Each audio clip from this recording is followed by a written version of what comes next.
تو یہ تو ہزاروں میں بات چلی جائے گی. کیا پنجاب پولیس، پاکستان کی ایجنسیاں اور یہ جو سول کپڑوں میں ملبوس لوگ جو کہ لوگوں کو اٹھا رہے ہیں، کیا وہ 2-3 ہزار پنجابیوں کو غائب کرنے میں کامیاب ہو جائیں گے؟ اگر فار ایگزامپل ان کو عدالتوں میں پیش نہیں کیا. اب مجھے ایک سمجھ اور نہیں آ رہی کہ تجویز کنندہ اور تائید کنندہ، چلیں ٹھیک ہے جی کہ آپ کے یہ جو پی ٹی آئی کے امیدواران ہیں ان کے اوپر تو سب سے بڑا الزام یہی ہے کہ وہ پی ٹی آئی کے امیدواران ہیں، ان کو الیکشن نہیں لڑنا چاہیے، پی ٹی آئی کو نہیں الیکشن میں ہونا چاہیے.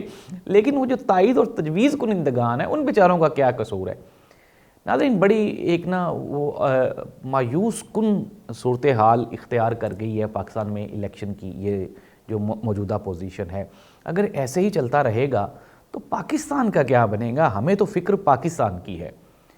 یا تو پھر سمپلی یہی ہے کہ اگر آپ نے عمران خان کو مورد الزام ٹھہرانا ہے تو میں تو پہلے بھی کہہ چکا ہوں کہ عمران خان کے اوپر یہ الزام درست ثابت ہوا ہے کہ اس نے لوگوں کو بولنا سکھایا ہے، اس نے لوگوں کے منہ میں زبانیں ڈال دی ہیں، لوگوں کے ہاتھوں میں اس نے کیمراز تھما دیے ہیں، ڈیجیٹل میڈیا پہ، سوشل میڈیا پہ لوگ آواز اٹھانا شروع کر دی ہے لوگوں نے. لیکن دوسری جانب پاکستان کی سینئر سیاسی جماعتیں ہیں جس میں پاکستان مسلم لیگ نون کا سب سے بڑا اہم نام ہے، رول ہے، کردار ہے. کیا میاں نواز شریف صاحب اس طرح سے کیا کہا جائے کہ اگر فار ایگزامپل وہ کہتے ہیں شاہین جو ہے وہ اپنا شکار پکڑ کے کھاتا ہے اور گدھ مردار کھاتا ہے، تو کیا نون لیگ مردار کھا کے اور اقتدار میں آنا چاہ رہی ہے؟ کیا اس طرح سے وہ بہانہ بناتے ہیں 2018 کی الیکشنز کا؟ یار مجھے 2018 کے الیکشن میں ایک بھی ایسی صورتحال دکھا دیں جہاں پہ آپ کے نومینیشن پیپرز کینسل ریجیکٹ ہوئے ہوں یا پہ آپ کے تائید کنندگان، تجویز کنندگان کو اس طرح سے سول کپڑوں میں ملبوس لوگوں نے اٹھایا. ایسا تو آزاد کشمیر اور جی بی میں بھی کبھی نہیں ہوا جیسا پنجاب میں ہو رہا ہے.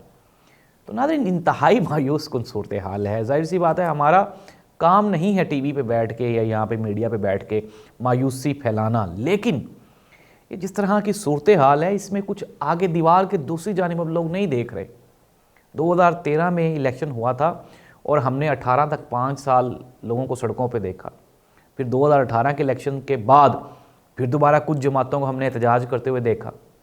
پھر جب سے عمران خان کی حکومت ختم ہوئی تب سے ہم نے لوگوں کو احتجاج کرتے ہوئے دیکھا.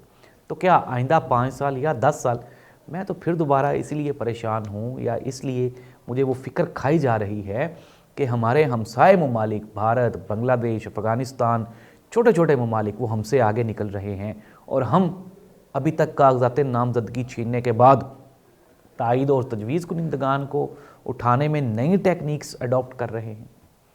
ناظرین، الیکشن تو ہو جائیں گے لیکن میں دوبارہ پھر بتا رہا ہوں کہ ایسے الیکشن کا قطعاً کوئی فائدہ نہیں ہوگا. اس سے سیاسی استحکام بہتر نہیں ہوگا بلکہ عدم استحکام میں اضافہ ہوگا.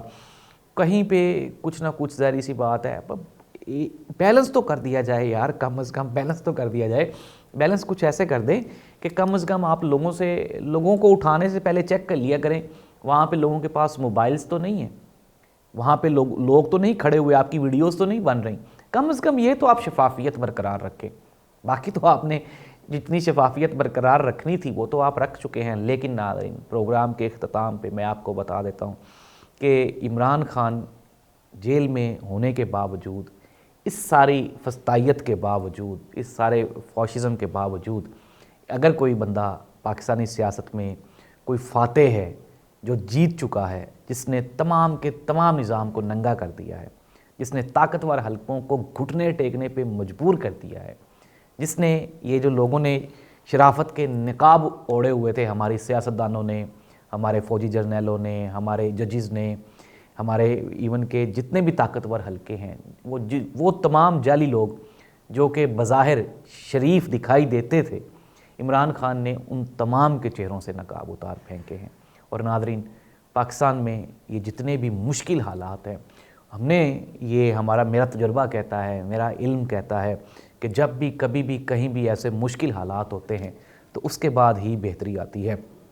پاکستان مسلم لیگ نون اور دوسری سیاسی جماعتیں جن کو اعتراض اس بات پہ ہے کہ پی ٹی آئی کو الیکشن سے اٹھا لیا جائے، اغوا کر لیا جائے، وہ تمام کی تمام سیاسی جماعتیں آپ کو آنے والے 1 سے 2 سال میں اس ملک سے غائب ہوتی ہوئی دکھائی دیں گی، وہ صفحہ ہستی سے مٹ جائیں گی. اگر کوئی جماعت اور کوئی بندہ یا کوئی سیاستدان اس ملک کی سیاسی تاریخ میں اور مستقبل میں اگر کوئی آپ کو دکھائی دے گا تو وہ صرف اور صرف عمران خان ہوگا، کیونکہ وہ یہ جو کھیل کا انداز ہے وہ اس کو بدل چکا ہے۔ اب وہ سیاست پہلے والی نہیں رہی۔ آپ جیت بھی جائیں گے، وزیر اعظم بھی بن جائیں گے، لیکن لوگ آپ کی رسپیکٹ نہیں کریں گے، لوگ آپ کو عزت نہیں دیں گے، لوگ آپ کو پروٹوکول نہیں دیں گے، جس کے باعث آپ کو یہ ملک چھوڑ کے واپس اپنے اصل ملک لندن جانا پڑے گا۔ اللہ اس ملک کو یہ جو جتنے بھی یہ سازشی عناصر ہیں جو اس ملک کی عوام کے دشمن ہیں، جو اس قوم کے دشمن ہیں، اللہ تعالیٰ ان کو ان کے منطقی انجام تک پہنچائے اور پاکستان کو واقعی حقیقی آزادی حاصل کرنے کی اللہ تعالیٰ توفیق عطا فرمائے۔ اللہ حافظ۔